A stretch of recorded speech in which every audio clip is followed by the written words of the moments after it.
Okay, so ready to continue?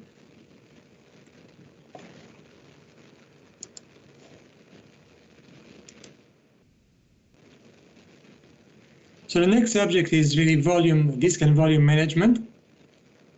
So what do I mean by this?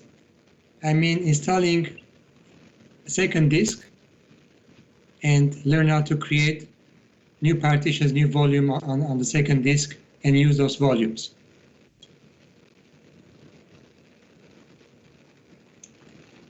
Of course, you can use many more disks on the same machine, but installing the second one and configuring it will be enough to learn how to do it. So currently I have only one disk, which is the one I use during installation. That's why when you do DF, it shows what's currently mounted, and it shows here device SDA1, right? So this is the volume on which our CentOS installation was done. So let's remember again what SDA1 means exactly. SDA means the first hard disk in this machine, storage device A. And SDA1 means the first volume, the first partition on this disk. So it's numbered, okay? 1, 2, 3, and so on. So if you understand this clearly, it means if I create the second partition, it will be SDA2. If I create a third partition, it will be SDA3. If I install another disk, it will be called SDB. And then I'll have volumes like SDB1, SDB2, and so on.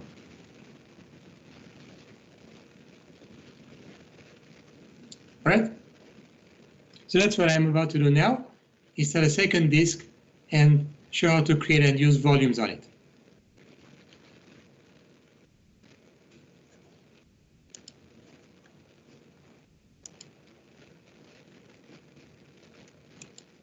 So the first thing is to go to Hyper-V and add a second disk. And if it was a physical machine, you would physically, of course, add a hard disk to it. Now, before I do so, let's check the DEV directory, because that's where we see devices. As it is now in the /dev directory, if I do ls, I see my SDA and volumes SDA1 and SDA2 corresponding to my CentOS 7 installation and the swap partition. Remember the swap file?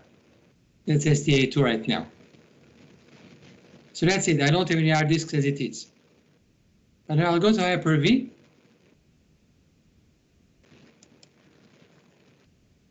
Here's my machine.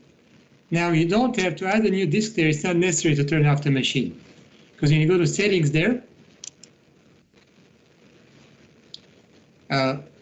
this is a generation 1 virtual machine. By default, you see the initial disk was installed on the IDE controller. IDE is an older hard drive technology, so it's still available in generation 1 machines. And you can add 2 devices per IDE controller. But I will not use IDE because IDE, being an older technology, requires turning off the machine before adding a new device. But there's a newer controller which is SCSI.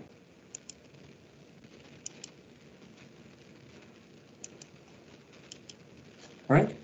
So with the SCSI controller, SCSI for SCSI, Small Computer System Interface, I can add a hard drive without turning the machine off.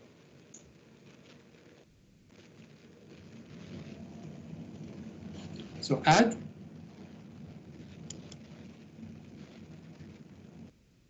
So I'll create a new hard drive and add it there. So I click on New. I'm going slowly, so please take notes. You don't miss any steps.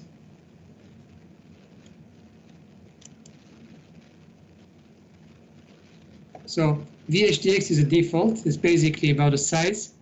I can use VHD because there's only a small number of gigabytes here, but it's okay. I'll keep on VHDX.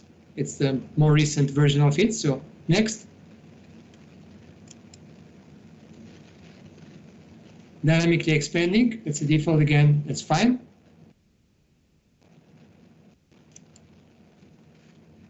I'll give it a name. It has to have a unique name. So let's say I put LOC for local disk.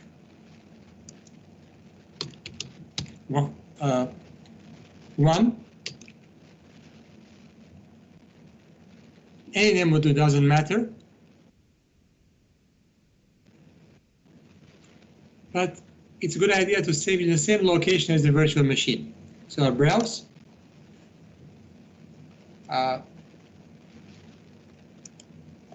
Here is my folder for virtual machines, and this is the machine I'm using right now. Select folder, so the folder of the virtual machine. See, the extension of a file, I did not change it, vhtx. I just gave it a file name.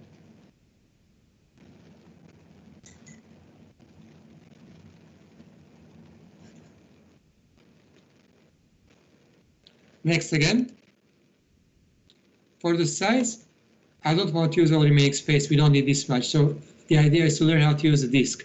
So I'll keep it just 10 gigabytes. Even less would be okay. Size doesn't matter. We're just learning how to create and use volumes on a disk. So 10 is a convenient number for me, 10 gigabytes. If you don't have much room, you may even use 5. It doesn't matter.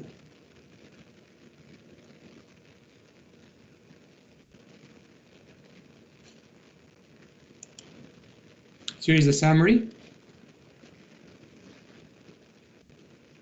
Any questions before I click this, before I finish it? Because otherwise I can go to the previous steps and review if you have any questions.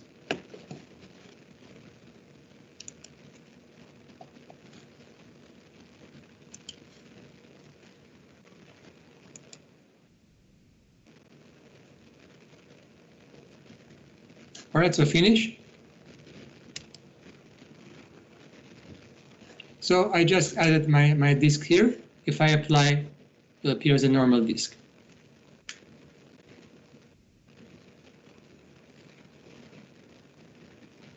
So I have the original disk on which N207 was installed, and now I have this new empty disk.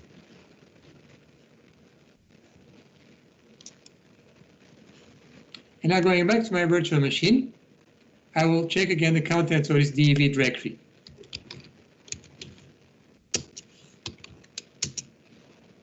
And you see now a new device just appeared here, STB. So that's the second hard disk we've just added.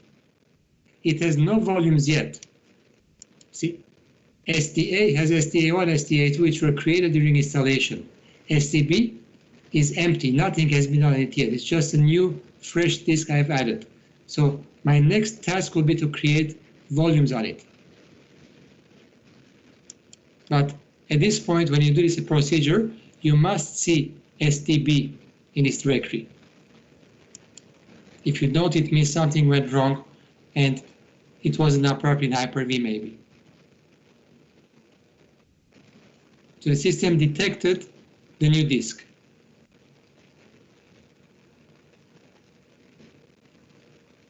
Again, any questions?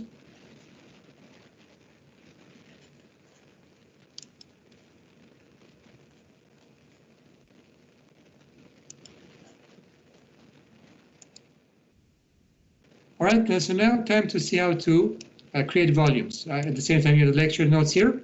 So add new disk in Hyper-V, verify /DEV, that STB appears there. So this is what I did so far.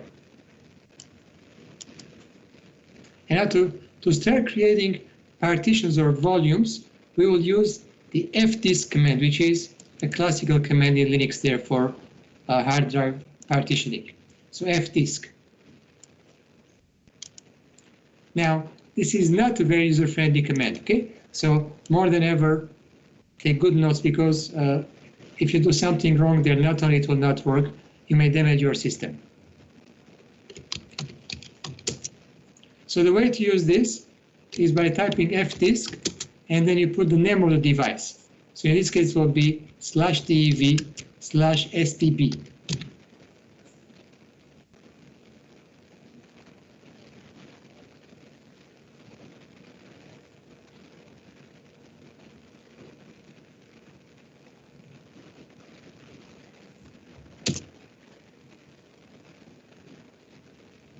So you need to type commands there, and you see when you type M, it gives you like man, a list of the available commands.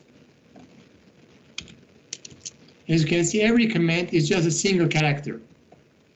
There are many commands here, but we'll be using only a few of them for basic operation.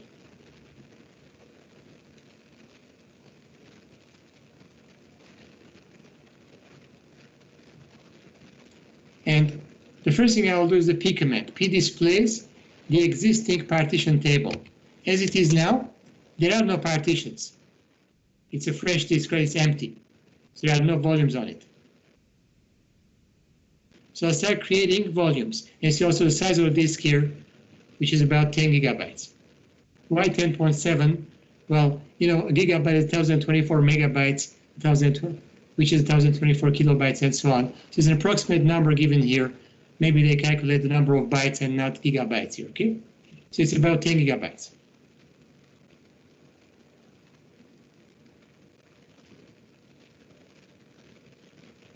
So now, to create a new partition or volume, use the n command. N, you see, add new partition.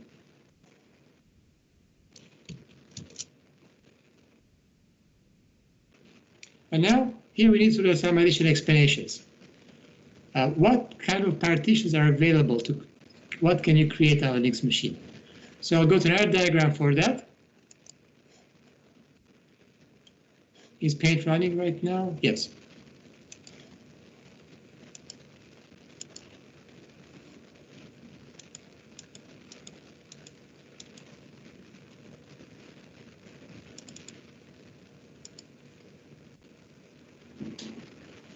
So later, of course, I'll put these diagrams in Teams as well, in the file section.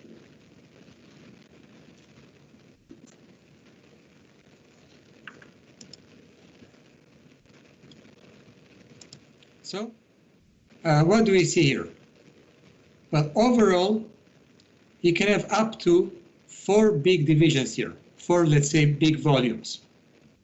And these initial 4 volumes could be primary partitions, or one of them can be what's called an extended partition. This is quite similar to Windows basic disks. Okay, so first option, one possible option, as written here, would be to create up to 4 primary partitions.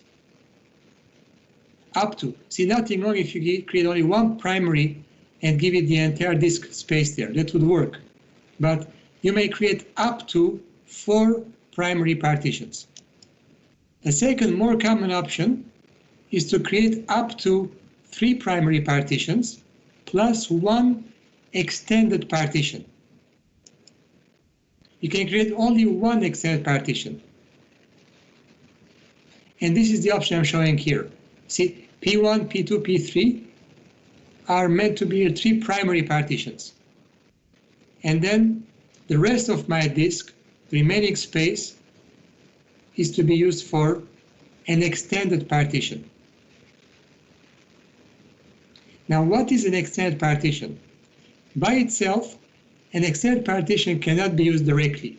It is nothing but a container in which you'll need to create logical drives or logical volumes. And the logical drives are the ones that you'll be able to use. So think of the extended partition simply as a container. If you leave it empty, it will be useless, but once you have your extended partition, then you may create within it a number of logical partitions, logical drives, and then you can use those logical drives individually. So in this example, I'm showing 2 logical drives, L1 and L2, within my extended partition. So overall, how many partitions do I have now in this example? I have my 3 primaries plus 2 logical partitions. So I have 5 volumes which will be usable individually. 3 primaries and 2 logical.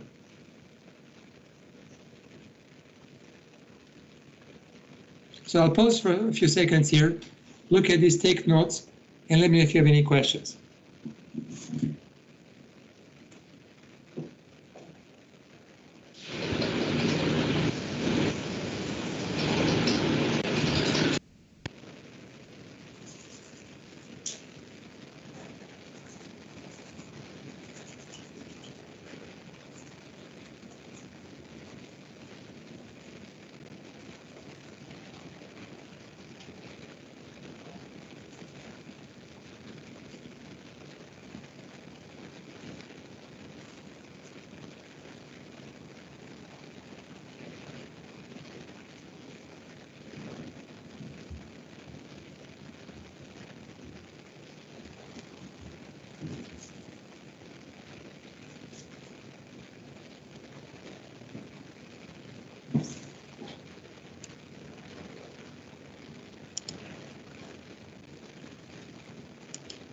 All right, so I don't see any questions for now.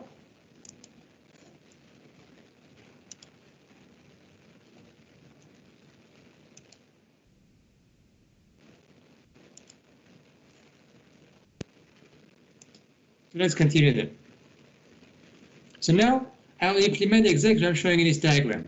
I'll create 3 primaries, an extended, and 2 logicals.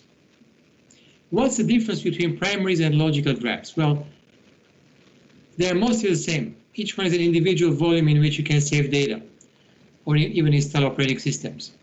But one significant difference is that you cannot boot up directly using a logical partition. You may boot up only with primary partitions. However, you may still install an operating system in a logical partition, and then the boot up process will start with the primary and then go to the logical. So that way it's possible to dual boot. You might have on the same computer, on the same hard drive, 2 operating systems. But the first one should be in a primary partition.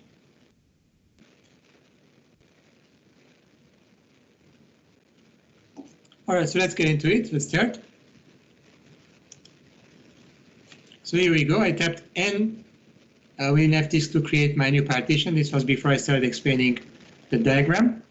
So here we go. It shows you right away what type of partition you want to create.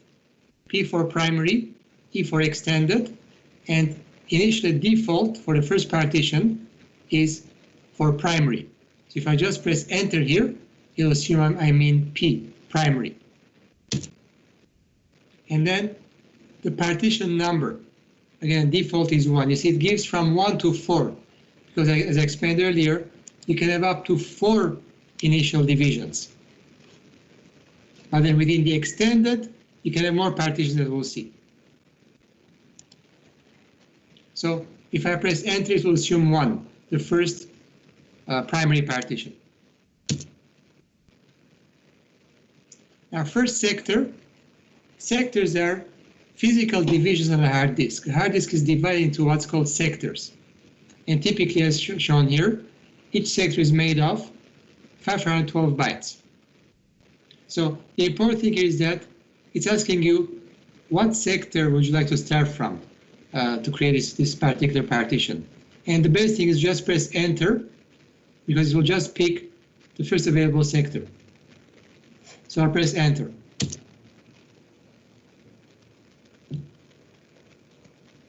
But then, what's the last sector? This will depend on the size I want to give to this partition.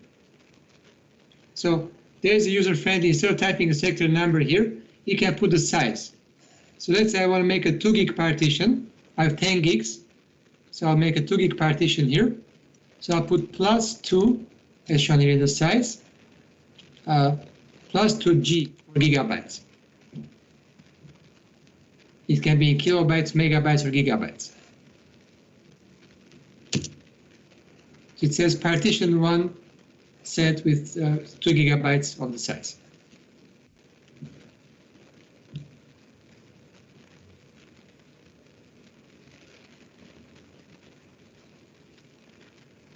So if I press P again now to display existing table, now I see device STB1 has just been created as a primary partition.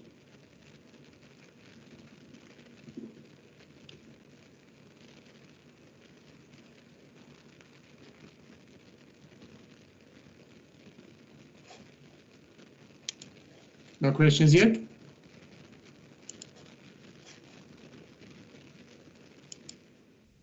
So now I'll create a second primary. See, in my diagram I have 1, 2, 3 primaries, right? So I'll do it a bit faster now because it's repetitive.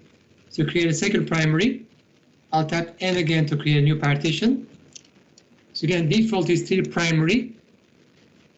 So I'll just press enter. And the default is 2. It's logical 1 and then 2. So I'll press enter. First sector again, I'll press enter. And again, I'll put 2 gigs for the size. So plus 2G. So the second primary has been created. It's called device STB2.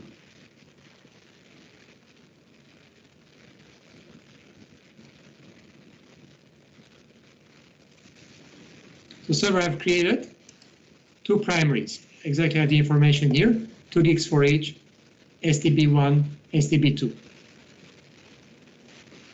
So next I'll create my third primary, which shall be STB3.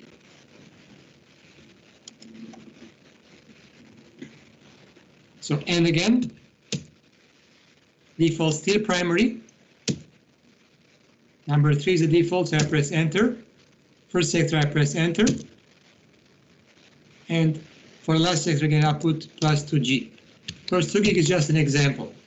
You can choose any number that makes sense to you in your particular hard drive size and setup. So now I have my 3 primaries, as indicated here. So this last one is device STB3.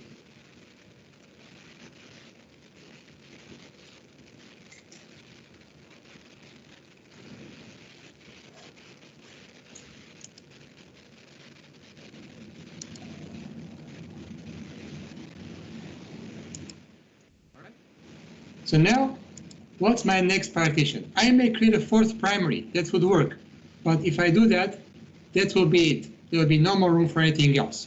But as a more general option here, I'll use the rest of the space on a disk to create an extended partition.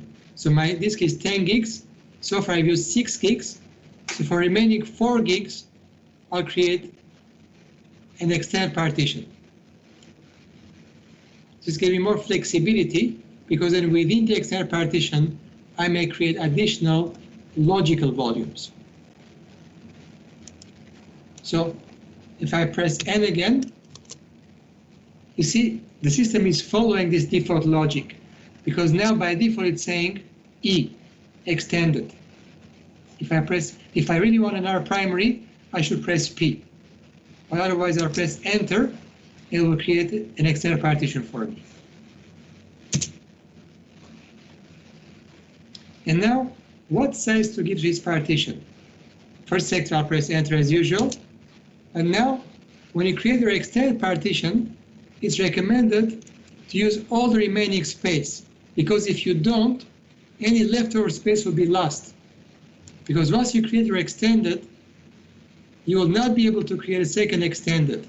And you'll not be able to create more primaries because this is the 4th big division. That's it.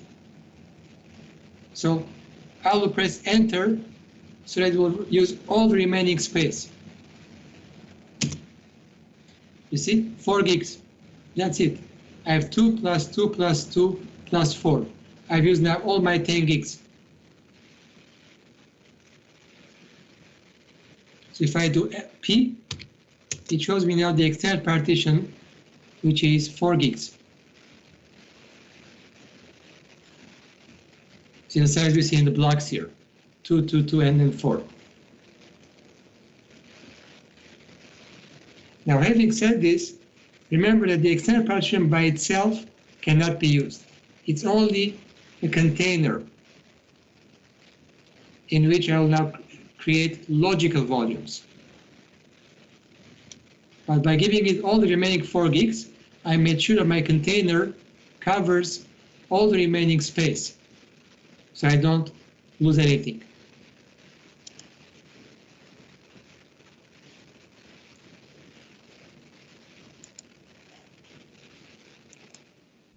logical partitions, I'll press N again.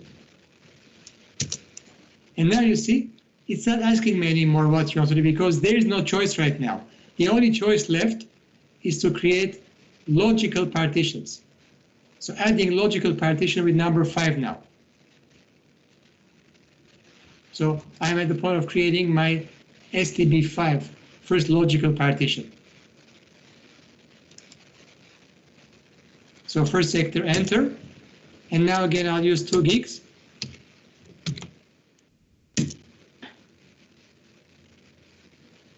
So within the extended now, I've created a 2 gig logical partition STB5, and I still have a free space of 2 gigs.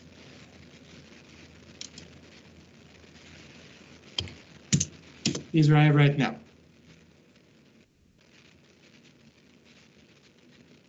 So to finish the process here, I'll create one more logical partition like on my diagram, which will be STB6 with another 2 gigs.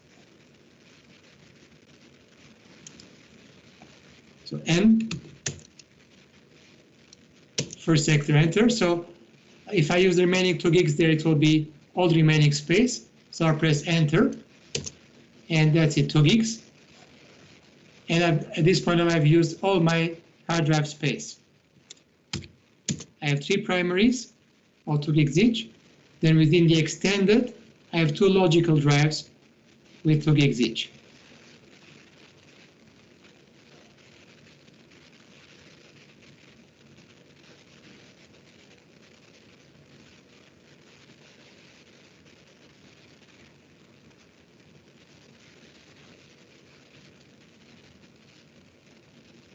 Any questions on using F-disk to create volumes?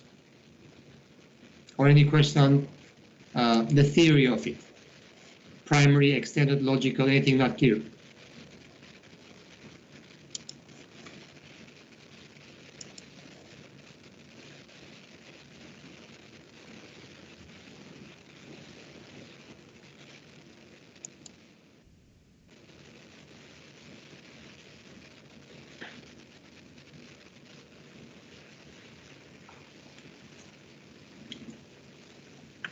All right, so I've done the work in F-disk, but now we're not done yet completely because we need to save this, right? Before I exit F-disk, I have to make sure that whatever I've configured here will be saved properly.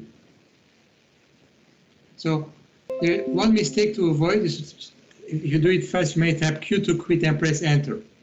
If you do this, guess what? All your work will be lost. This is not very user-friendly. Q means quit without saving. But if you tap Q and press enter, it will not warn you. It will not ask you the question, would you like to save before exiting? It will just exit.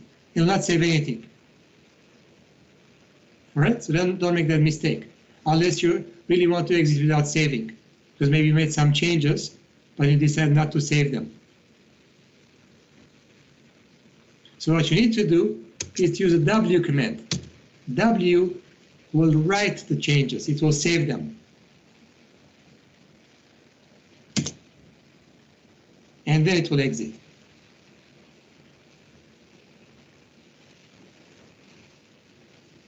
Okay?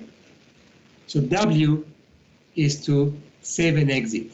Q would be exit without saving the changes.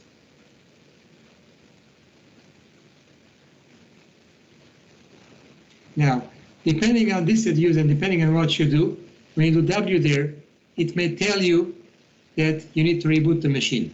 In this case, it didn't. In general, when you see a second disk, there is no need to reboot the machine. But always read the message you get after W, because if it tells you you need to reboot, then you need to reboot. Otherwise, the changes will not be effective.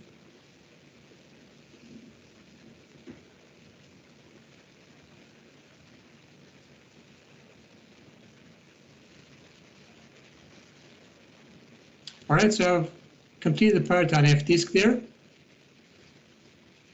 So here I have a summary. Use F-disk to create partitions.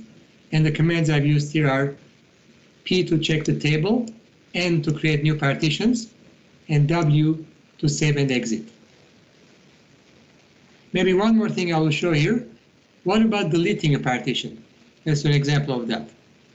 I'll check if you have any questions. All right, number of logical partitions, theoretically it's unlimited. Now there's always a limit eventually due to the file system and so on, but it's really very high number. So it could be in the hundreds or like 1,000. So practically there's no limit on number of logical partitions, but eventually, of course, size will be a limit, because unless you create very, very small partitions there, after creating a few, there will be no room left on the hard disk. But practically, there is no limit on the number of logical disks. You just manage depending on the size you have available and what size you want to use. So eventually there, you'll hit the limit on how many more partitions you can create.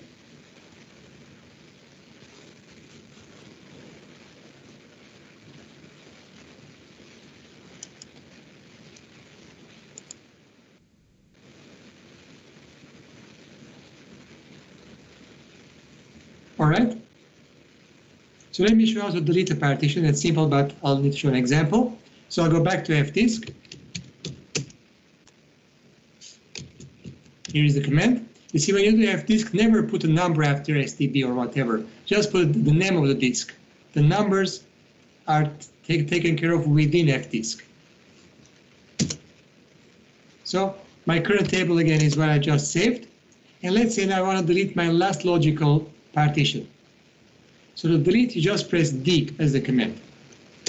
And it asks you which one you want to delete. And default again follows the common sense logic.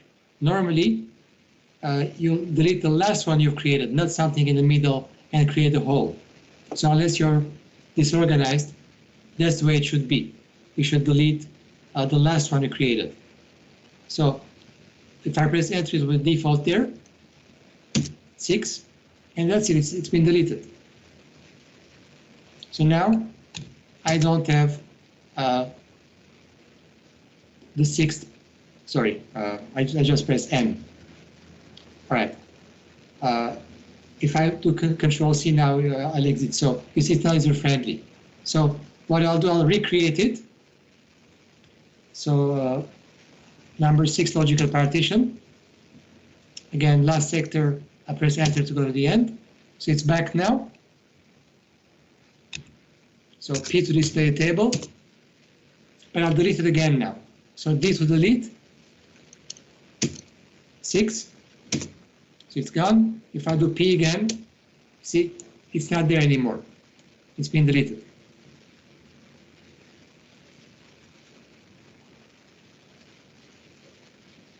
So now here is an example where, you see, my point was to show how to delete a partition, but maybe I don't want to save the changes. I want to keep it, I want to keep partition 6 alive. So I can just exit without saving. So for that I can press Q. So these changes I made will not be saved, meaning now I still have partition 6. Okay? So if you want to delete and save the changes, in the end you do W before exiting.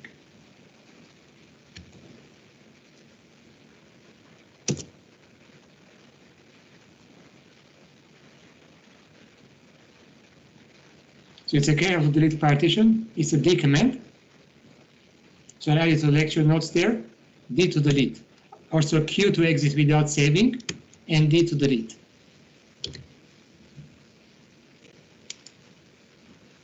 So I'll put P, N, and W in bold characters because they are the ones which are most of the time we're more interested to use.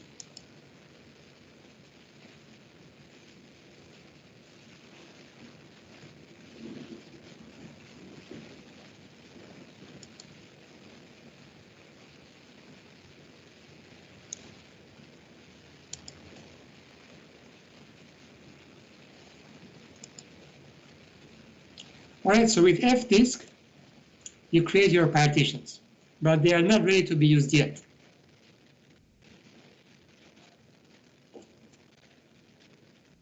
So far, I've created my 6 volumes, meaning 6 including the extended partition. I've divided my hard disk into specific volumes. But before I can save any data on them, before I can use those volumes there, I will need to format them. Format partitions. What does formatting mean?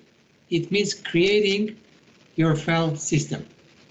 In Windows, as a comparison, you have, for example, NTFS or FAT or REFS. So those are file systems.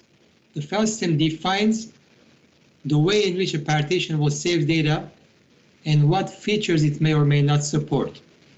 Example, NTFS in Windows supports encryption, compression. It supports discordance, etc. If you use FAT, many of those features will not be available. It also defines what's the largest size a partition may have. So it's the file system that defines how you'll be able to use that volume. Without file system, without formatting, you cannot use the volume. So we need to format any of the partitions we have created. And the command to format is mkfs, make file system. Now, the file systems available here, we don't have NTFS, but something equivalent to it is ext4. That's what I will use here. ext4 is the best partition type available in CentOS 7. It also supports FAT. It's called vFAT. vFAT is compatible with Windows FAT. ext4 is not compatible with NTFS, but it's similar in terms of features. So I'll format my partition in ext4. So I'll do an example right away, unless you have any questions.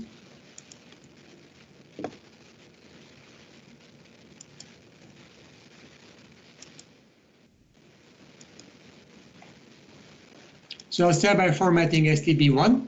I'll format them all, right? So mkfs is the command.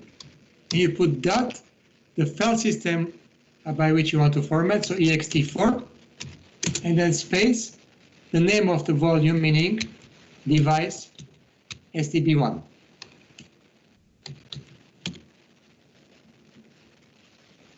So now you put the numbers. You cannot format the overall disk. You can format specific volumes, like STB1. So that's it, it's done. It's a quick format.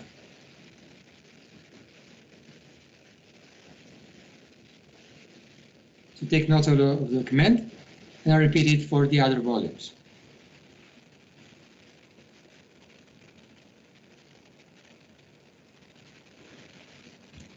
So in a similar way, I'll do it for STB2.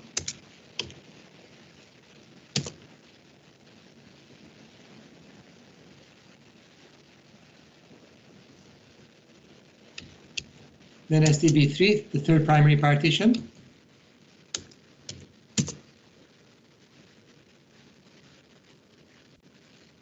So now what's next? So I've formatted my three primaries.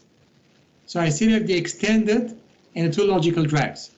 However, you cannot format the extended. Remember, the extended partition, STB4, is nothing but a container.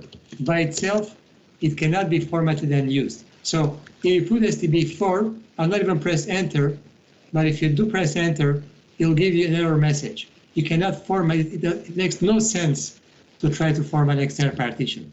What you format is the logical volumes. So STB5 can be formatted. Likewise, STB6.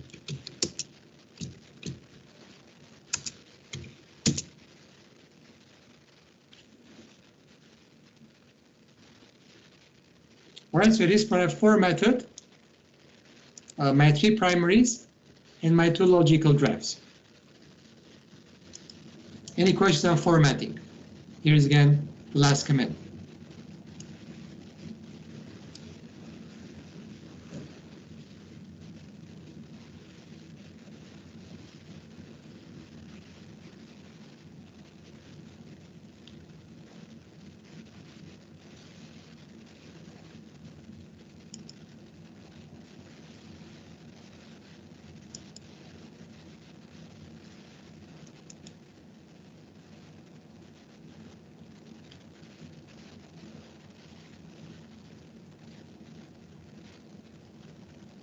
All right, so is this all now? Are we ready to use the hard disk? Not quite yet. If you're in Windows now, what have we achieved so far? If this was done in Windows, it would be using, for example, Disk Manager tool, where you create the volumes, and then it will format them. You specify the file type, NTFS, for example.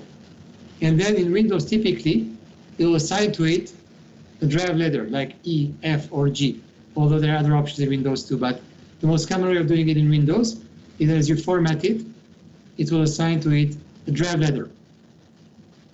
But as you know, we do not have drive letters here in Linux. So how do I access these partitions now? As I hope you have guessed, you have to create mount points, just as we do for the CD-ROM, the DVD. Same concept. You'll be using local directories on the existing hard drive as mount points to access other hard drives, other hard drive volumes. Okay? So my existing volume route now is STA1. STA1 is where I'm working right now, and that was created during installation. It is mounted as a slash every time you boot up. And within this now, I'll create mount points to give me access to the other volumes I've just created and formatted. You see the concept there? So it's really based on mount points. You use fdisk to create your partitions and volumes, use mkfs to format them, but then you need to create mount points in order to have access to your partitions.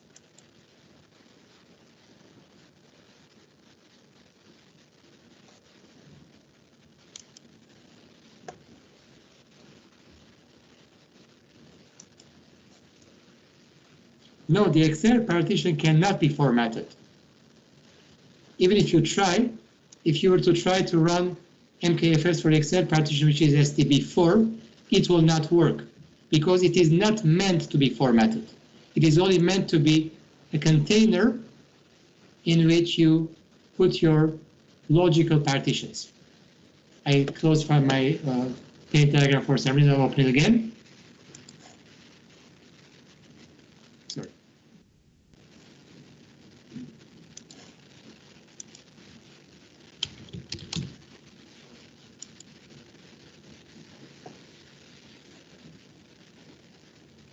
Okay, I don't know what's going on here.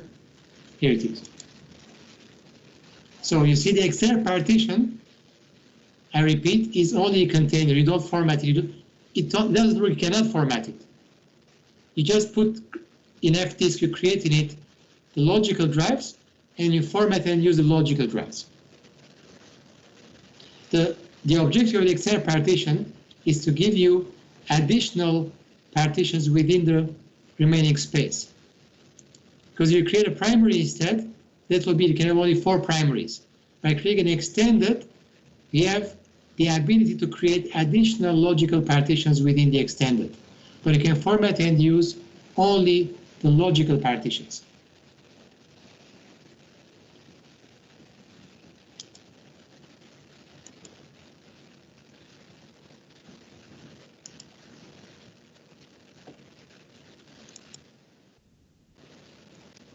All right, so now let's mount them. So just as we did for the DVD, the mount points, recommended location for them will be the media directory. The media directory is meant to contain mount points for hardware devices such as DVD or hard disk volumes. Could also be flash drive, USB, whatever, hardware type of a device. So right now, I have only the DVD directory here. So I create mount points for my hard drive volumes now. mkdir. Now the names could be anything, but to avoid any confusion here, I'll give them the same name as the volumes themselves. So STB1, STB2, STB3. Now should I create STB4? No, it would be useless. STB4 is the extended partition which cannot be mounted. So I'll jump to STB5, first logical drive, STB6, second logical drive.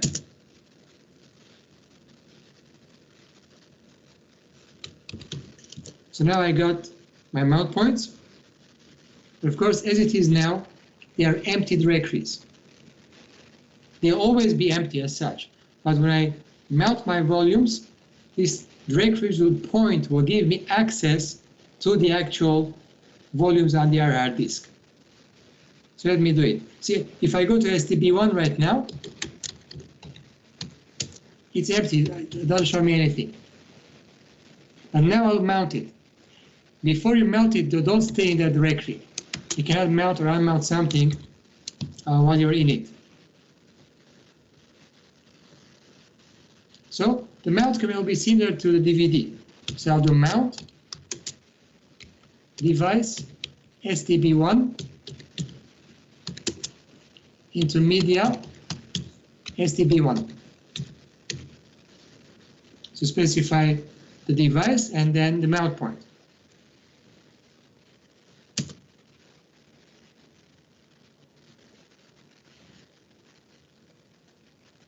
So now it's in mounted. So if I do df now, it will show me device STB1. It's been mounted. And when I go into it, if I will see the STB1 now, it only shows lost and found directory is still empty. Of course, I haven't saved anything there. But if I save something here, if I copy or create a file now in this place, it will happen on this volume STB1. Right, so let's say I create a new directory now, mkdir test. So this directory has been created on the volume STB1.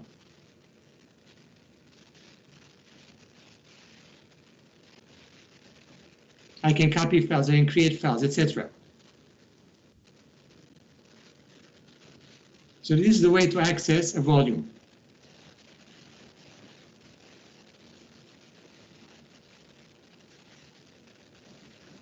Do we see it?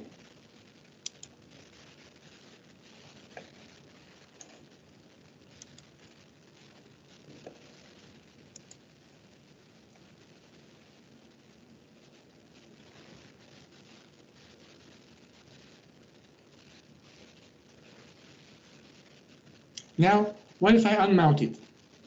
Again, I will not stay in it before I unmount. So first I'll exit it, I'll go back to media, for example. And to unmount, again, use the umount command. Umount, you just put the mount pointer, because at this point it knows what's mounted where. So just put the mount point, media, STB1. So that's been unmounted. See if I do df again now, I don't see it anymore. If I go back to STB1, or I'm in media already, so STB1. So now it looks empty again because it's no longer mounted.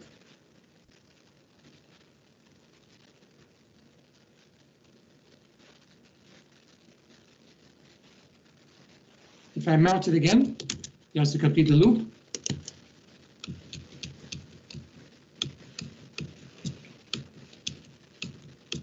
so here's the mount command. And I go back to STB1.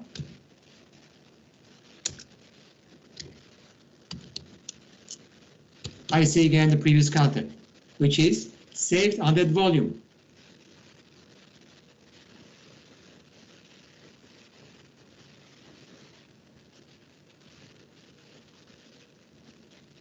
So it is for STB1. You may do it, of course, for any of the other volumes, STB2, STB3, or the logical drives.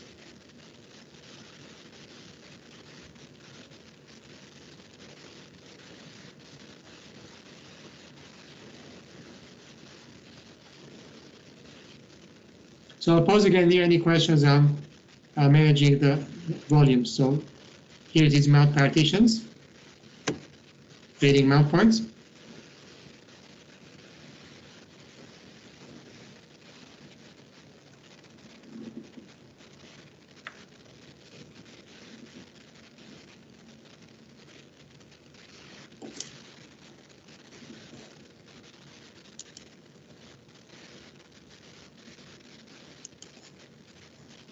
No questions? It's okay. It's okay. I'll show one more example of mounting. So this time I'll mount the first logical partition.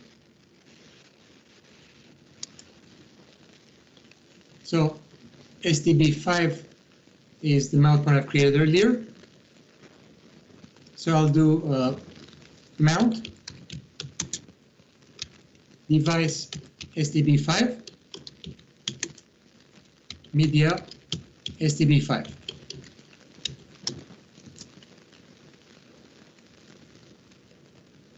So now if I do DF, it'll show me that it's mounted. Here we go, STB5 now has joined STB1 and STA1 in the club of mounted devices. And if I go there,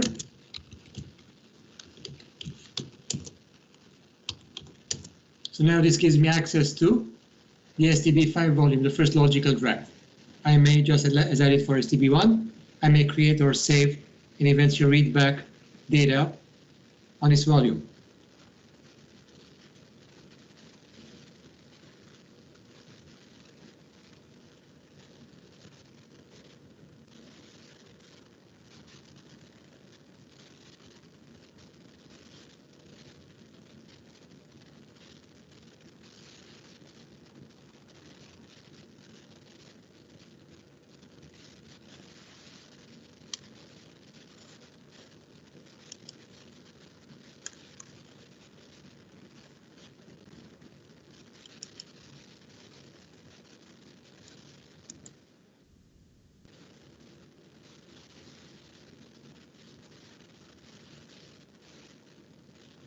All right, so there's one more thing I'd like to cover. You don't see any questions here, so I hope everything is clear. So to finish the lecture, we'll also deal with the FS-tab file.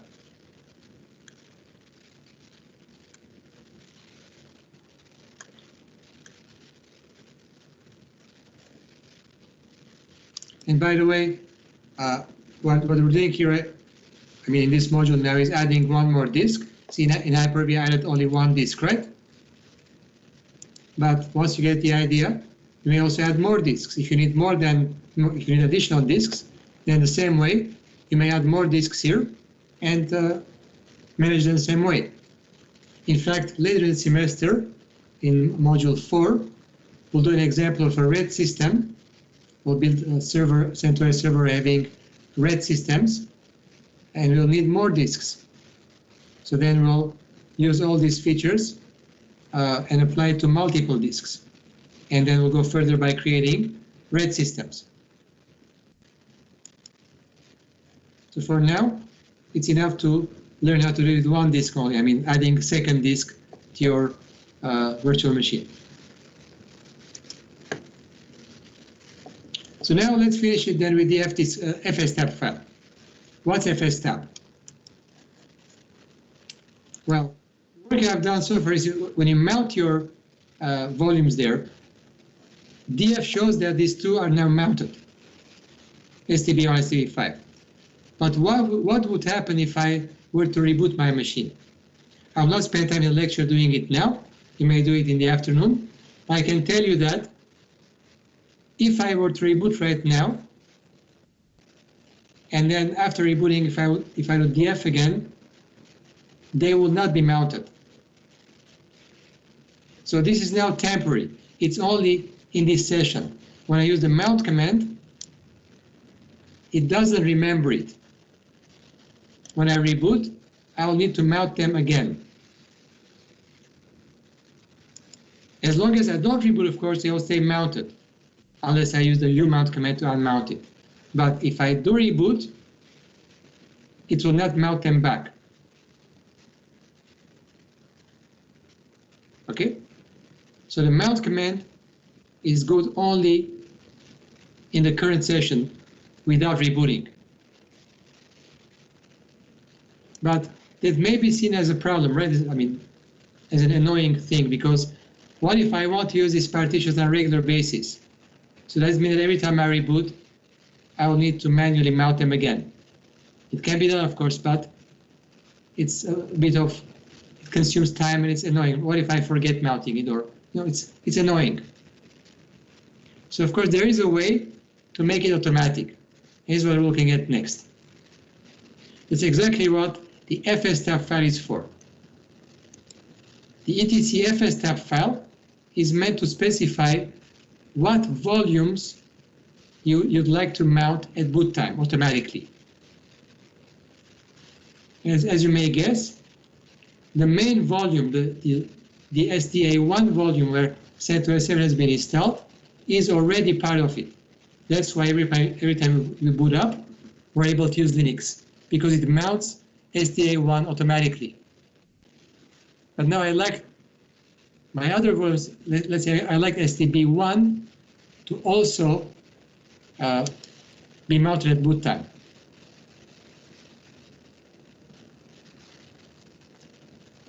We see the idea?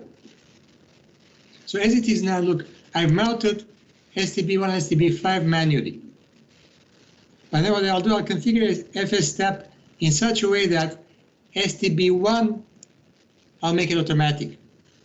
And then if I reboot, I will see that SDB1 will be mounted, but SDB5 will not be mounted.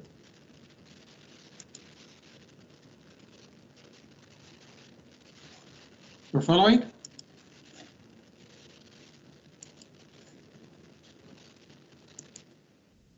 Now, I'd like to warn you right away that the fstab file is not user-friendly, unfortunately. So, again, follow this last part of the lecture well and take notes, because if you do make a mistake in fstab and then try to reboot, it may bug you. You may not be able to boot up at all.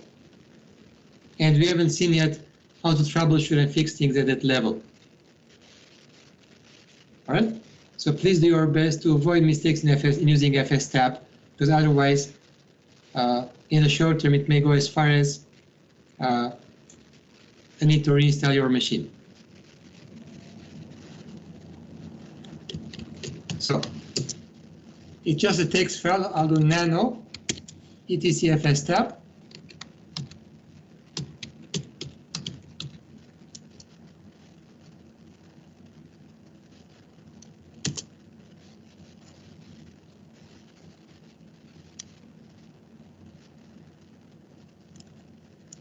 See, initially it has only 2 active lines. Remember, square signs are for lines which are not active. There is either examples or comments or whatever starts with square sign there is not an active line. So here I have 2 active lines, and these are my 2 initial partitions, volumes. The slash, which is SDA1, it's where I install Linux, and the swap file, which was also created during installation, and that's virtual memory. So every time I boot up, these 2 are automatically mounted. And this is a default. Installation does this. I did not add these lines myself. If these lines were not there, your Linux won't be able to start in the first place. When you install CentOS 7, it automatically added these 2 lines in fstab. But now, I like SDB1 to also be part of this club. I'd like it to be mounted at boot time. So it means I have to add a line. And this is where you have to be careful to type everything right and not to mess up with anything else. So first you have to identify your device by typing /dev/SDB1.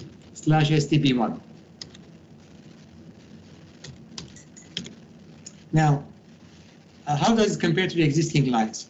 Well, in older versions actually, the first line was simply device SDA1, but here they put an ID number instead.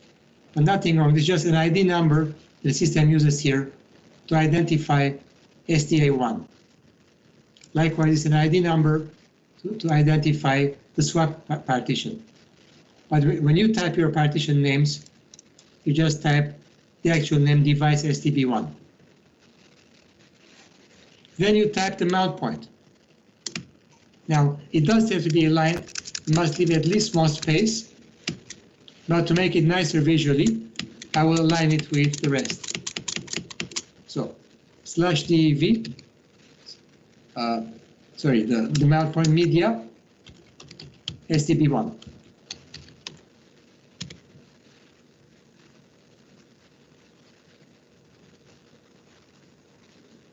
Then the file system. I formatted using ext4. Default is just the syntax you add there. And then we have two numbers in the end. What are these two numbers? The first number identifies the hard disk. The second number identifies the volume, the partition. So why do I have 1, 1 for the first line there? 1 means first hard disk, SDA. That's the first hard disk. And then the second number means partition number 1 on that hard disk. So 1, 1 is another way to say SDA1, first disk, first partition. So why should I type here then? The second line is the special case because there's a swap file. Don't worry about it. But now what should I type here? This is my second disk, STB. So I'll type 2 for disk number. And STB1 is the first partition on the second disk, so it's 1. Clear enough? So look at this again and ask questions if any, because it's really important not to make mistakes here. Otherwise, we'll give you a hard time.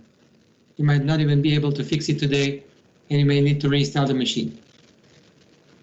So check everything and see if any questions there. So you put the name of the device, the mount point, the file system, defaults, and then 2 means the second hard disk, and the second number is the number of the partition, like STB1 here. That's why I put 1. If it was STB5, I would put 5. It would be 2, 5.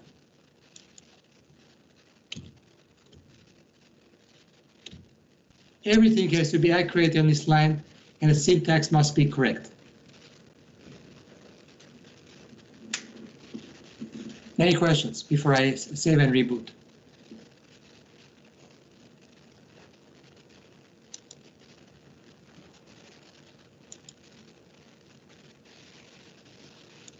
All right, so you're taking notes here.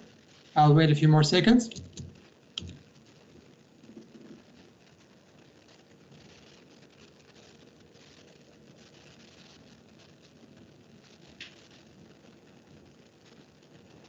You see, I've been doing this for a long time, but every time I edit this file, I'll double check the syntax. I don't want to make a syntax error here.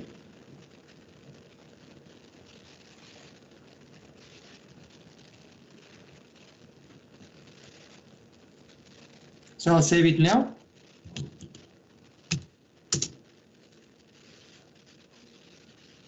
So now, this file will not make any difference right away. It will make a difference only when I reboot the machine. That's when it will check it. And it's exactly what I'll do now. Remember, as it is now, what's mounted in my system? STA1 and also the DVD that I mounted earlier. This is the actual, this is DVD in the GUI. So I have STA1, which is mounted, also STB1, STB5, that are mounted manually. But now, when I reboot, it will do according to my FSTep file. The FSTep file is saying mount only STA1, the swap file, and STB1. I did not include STB5 in my FSTep. So when I reboot, I expect to see only STA1, the swap, and STB1. I should not see STB5. So I reboot now.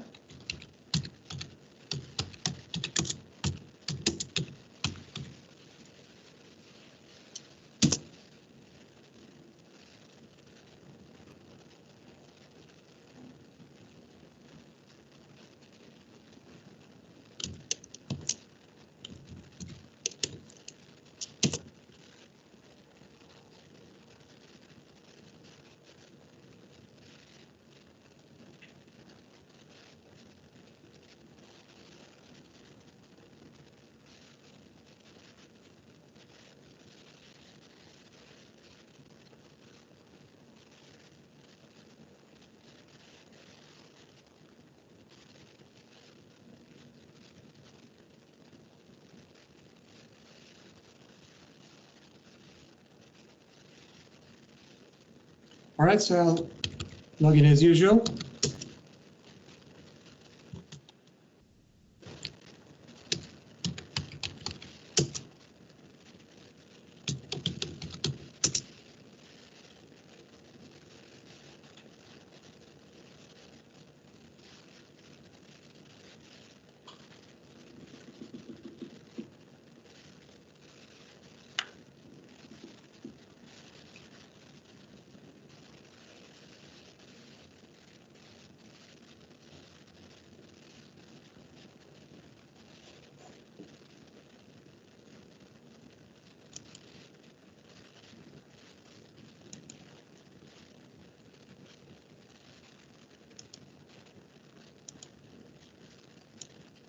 So now if I do df, what do I see?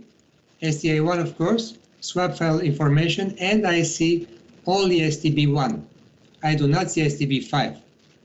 STB5 was mounted before I rebooted, but that has not been remembered.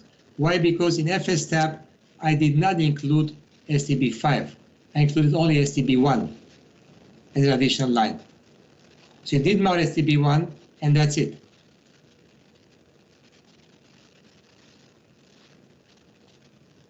All right? Of course, I may now manually do anything I want. If I want to mount STB5 again, no problem. I can do mount device STB5 into the mount point media STB5. This will work now, but it's only temporary. If I reboot, this will disappear.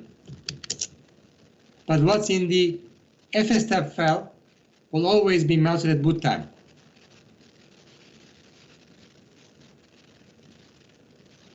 I may unmount STB1 now. I may do umount media STB1. You see, FSTAB doesn't prevent me from doing this. It's happening now, no problem. Now STB1 is no longer mounted. But if I reboot the computer, it will come back because FSTAB has it.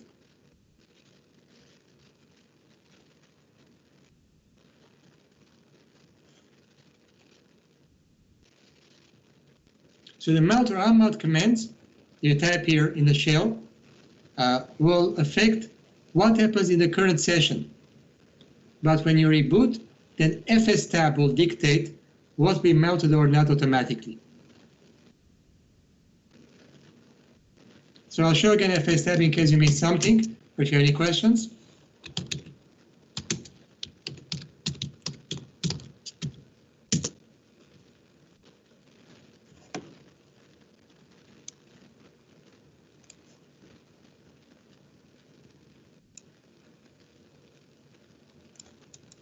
Another thing I'd like to mention, first I'll check if you have any questions there. Seems to be okay.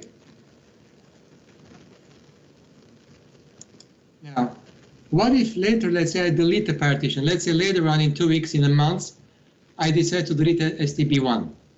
So I go to FTs, as we have seen earlier, and I'll delete STB1. But in that case, do not forget to update your FSTAB file. Because if you delete a partition but leaves line FSTAB, it will bug you at boot time. At all times, FSTAB has to be up to date. Okay? Because if you leave the line here while the partition no longer exists, at boot time it will bug you. It will say, what is this? You're telling me to mount STB1 and there's no STB1, so I can't proceed, I can't boot up.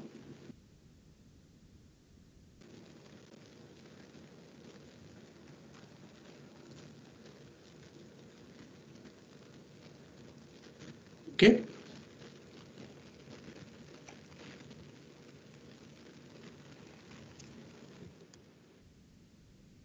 All right, so it's close to 11:30, and we did quite a lot, I think, this morning. I'll start the lecture for today. So in the lecture notes, I covered up to this point, FSTAB. So very quickly to recap here, we start. First, we have, if you haven't done it yet, I hope you have done it, but in case you haven't finished it yet, you have the first question lab report, which was given previously. Also, multitasking in text mode was covered previously. So this morning we did sudoers, user rights, and you have the second lab report question on that. Lab report is due May 10th, Monday. Then we did service management. We did printers, including IPP protocol using loopback. So I'll write there loopback only for now.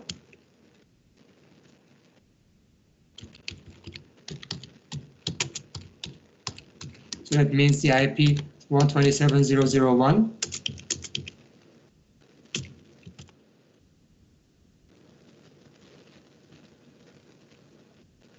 And after a break there, in the second part of the lecture, we did the complete explanation and practice on disk and volume management, up to and including FSTAP.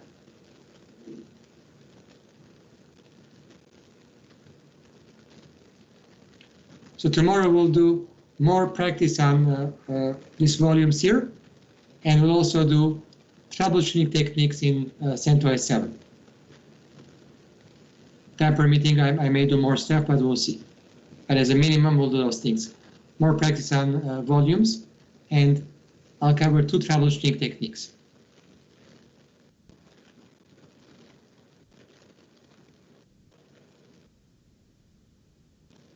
There will probably be more time after the break, and we may cover also rsync.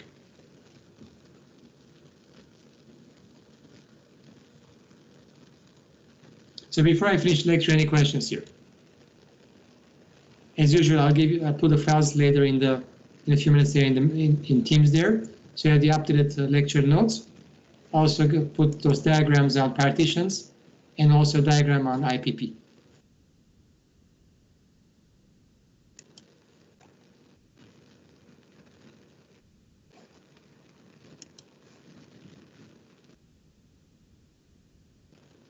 Remember, next week, next Sunday, we have the lab test. We're finishing the module next weekend. So I keep on repeating, don't fall behind. Do as much as you can this afternoon, not only lab report, but also practice everything we've been doing. Tomorrow there'll be more material to practice. And next week we have the exam.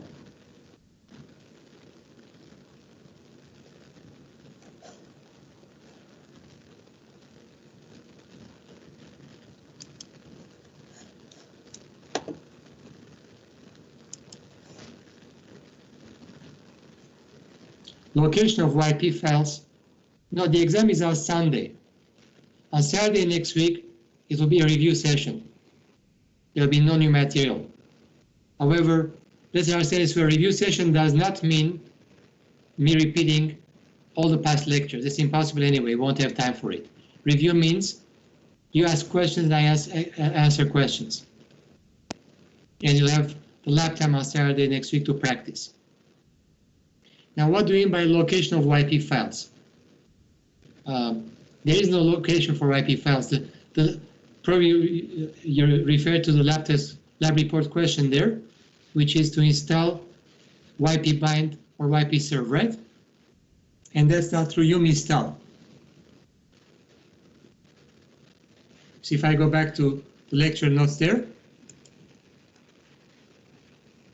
the lab report question was install and verify YP serve.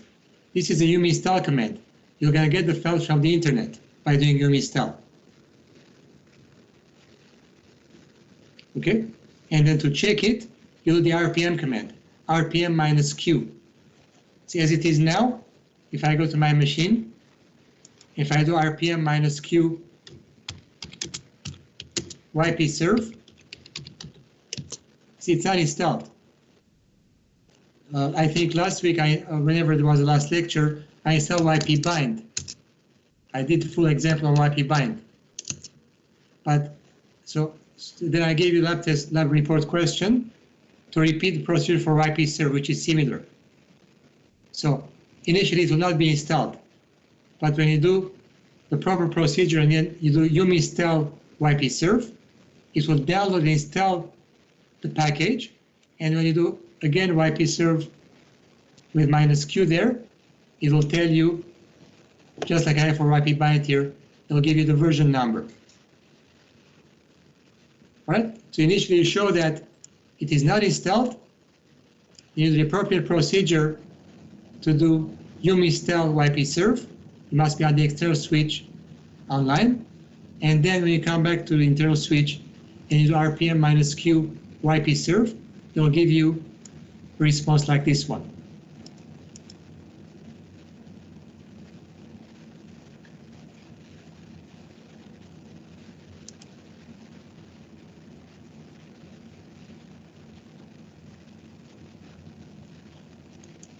So don't worry about what YP server or YP bind do. We're not covering that now. It's just about installing the packages. Later in the semester, we'll be using these packages and you'll see what they mean. But don't worry about what these things do in your system. The question is just about the technique to know how to install the package and verify it.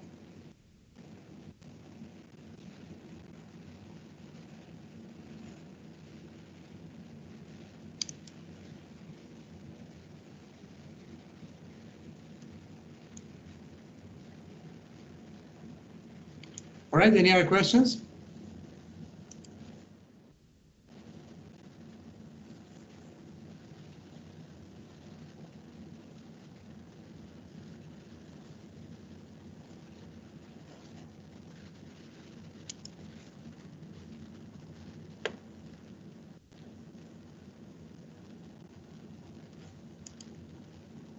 The exam is on Sunday next week. It's written in the syllabus, guys. Just check the syllabus, which is in the meeting there. When I give you the syllabus on the first day of the module, the exam date is on it. It's Sunday next week. What's the date there? It's May. It will be May 17th. Sorry, May 16th. So I'll write it there. I'll answer the post. So lab test, lab exam on Sunday, May 16th.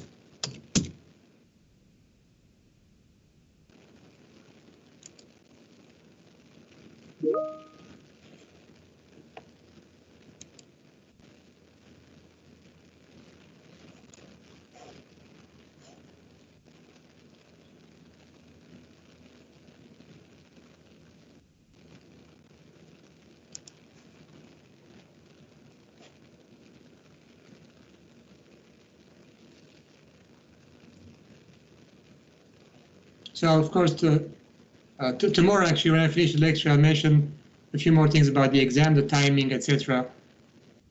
So for now, it's 11:34 already, so I'll stop it here. And as usual, 8 o'clock tomorrow for next lecture. And make sure you practice well, not only for lab reports, but everything else that we'll be covering. The lab test is worth 50% of final mark. It's a lot. If you don't do it in the lab test, it will be very hard to pass the module. You need 60% to pass the module, and 50 points come from the lab test.